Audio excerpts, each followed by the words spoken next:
By the age of 25, Diego Maradona had conquered football with World Cup glory, idolized by nations, and a world record move to Naples that made him more god than player. But when you reach the summit, before your body says it is time, what happens when everything you are becomes a symbol? The price of early immortality is higher than anyone imagines. Here is how greatness can become its own prison. At just 15, Diego Maradona stepped onto the pitch for Argentinos Juniors, the start of a professional journey few could imagine. He carried the name El Pibe de Oro, the Golden Boy, long before he touched a World Cup trophy. In those early years, his youth team, Los Cebolitas, went unbeaten for 136 matches, a streak that turned local promise into national conversation.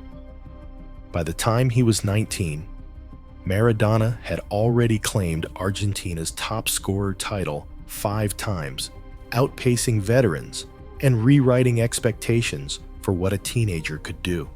The jump to Boca Juniors in 1981 brought a championship almost immediately, and his play, sharp turns, impossible dribbles, goals that seemed to defy physics, made him a sensation in Buenos Aires.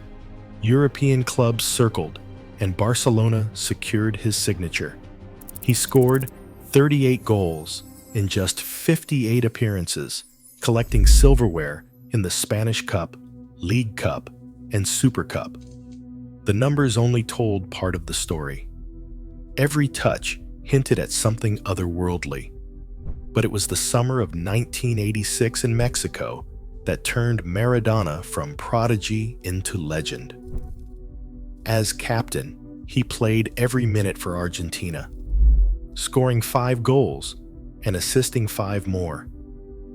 In the quarterfinal against England, he scored the infamous Hand of God goal, and then a solo run past half the opposition that would be called the goal of the century. French newspapers called him half angel, half devil.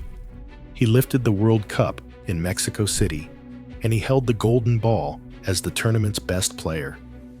By his mid-20s, Maradona's numbers read like a fantasy: 259 club goals in 490 games and 34 in 91 for his country. Yet the statistics could not capture the scale of his influence. For millions, he was more than a footballer. He was living proof that genius could come from anywhere, and that greatness could arrive before anyone was ready for what came next. On July 5th, 1984, Diego Maradona arrived in Naples as more than a transfer. He landed as a rescue mission for a city starved of respect.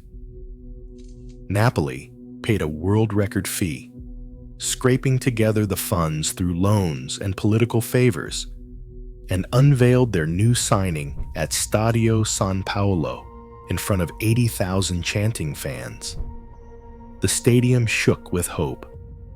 Neapolitans, long dismissed by Italy's north, saw in Maradona a champion who could rewrite their story.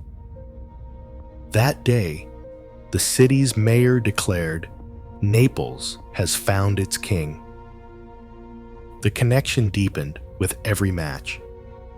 Maradona's first season brought belief, but it was the 1986 to 1987 campaign that changed everything. Napoli, a club with no history of major titles, surged to their first Scudetto. The city erupted in days-long celebrations. Fans paraded coffins marked with the names of northern rivals, staged mock funerals for Juventus and Milan, and painted murals of Maradona across the Spanish quarters. Children wore his number 10, and shopkeepers hung his portrait beside saints. Football became a civic ritual, and Maradona was at the center of it all. For Naples, every goal was more than a statistic. It was a victory over years of ridicule and exclusion. The city's fortunes rose and fell with his form. When Napoli lifted the UEFA Cup in 1989, Maradona cradled the trophy like a newborn, and the city crowned him their savior. Chants of Maradona and Napoli echoed from balconies and alleyways. Murals multiplied, and the stadium filled for every home game, ticket demand outstripping supply by thousands. The line between player and city blurred until it vanished. But adoration came with a price. Each triumph raised the stakes, and Maradona's life became public property. The city's hopes, frustrations, and pride all pressed in on him. Naples had found its hero, but now demanded a miracle every week. The weight of expectation was relentless, and escape became impossible. After the parades faded and the trophies settled, the spotlight on Maradona only grew sharper. Every training session, every weigh-in, every limp drew headlines. By the late 1980s, his body was showing the wear of years spent carrying the hopes of 2 continents. The ankle fracture from 1983 never fully healed. Trainers in Naples noted swelling and pain that lingered through entire seasons. Fitness reports from the period showed Maradona's weight swinging wildly, at times peaking at 85 kilograms, fueling rumors and tabloid stories about his lifestyle. Diets were imposed and abandoned. Some weeks, he looked lean and electric. Others, puffy and exhausted. The press tracked his every fluctuation, publishing unflattering photos side by side with shots from his World Cup prime. Critics accused him of letting down the city, while supporters blamed the relentless match schedule and lack of rest. Injuries piled up, and so did missed practices. Medical staff quietly voiced concerns, but the pressure to keep him on the pitch always won. The public watched his struggles play out in real time, dissecting every performance, every stumble.